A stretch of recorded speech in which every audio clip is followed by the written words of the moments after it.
ନୂଆ ସରକାର ମାଗଣା ବିଜୁଳି ଦେବା କୌଣସି ବ୍ୟବସ୍ଥା ନାହିଁ, ଗୃହରେ ସ୍ପଷ୍ଟ କଲେ ଉପମୁଖ୍ୟମନ୍ତ୍ରୀ।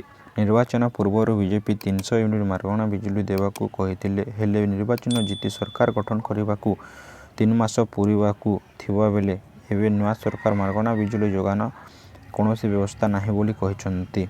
ଆଜି ବିଧାନସଭାରେ ବିଜେପି ଅଧ୍ୟକ୍ଷ ମାନସ ଦତ୍ତ ମାଗଣା ବିଜୁଳି ପ୍ରସଙ୍ଗ ଉଠାଇଥିଲେ, ଯାହା ଉତ୍ତର ଦେଇ ଉପମୁଖ୍ୟମନ୍ତ୍ରୀ ତଥା ଶକ୍ତି ମନ୍ତ୍ରୀ କେଭି ସିଂହଦେଓ କହିଛନ୍ତି, ନୂଆ ସରକାର ମାଗଣା ବିଜୁଳି ଯୋଗାଇବା କୌଣସି ବ୍ୟବସ୍ଥା ନାହିଁ।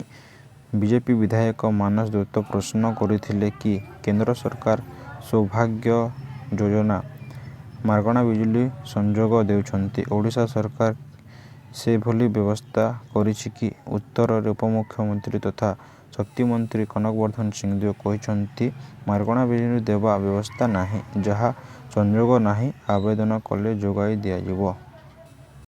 ଆପଣ ଏମିତି ନୂଆ ନୂଆ ଇନଫର୍ମେଟିଭ୍ ଭିଡ଼ିଓ ଗୁଡ଼ିକ ସର୍ବପ୍ରଥମେ ଦେଖିବା ପାଇଁ ଆମର ୟୁଟ୍ୟୁବ୍ ଚ୍ୟାନେଲକୁ ସବସ୍କ୍ରାଇବ୍ କରିନିଅନ୍ତୁ।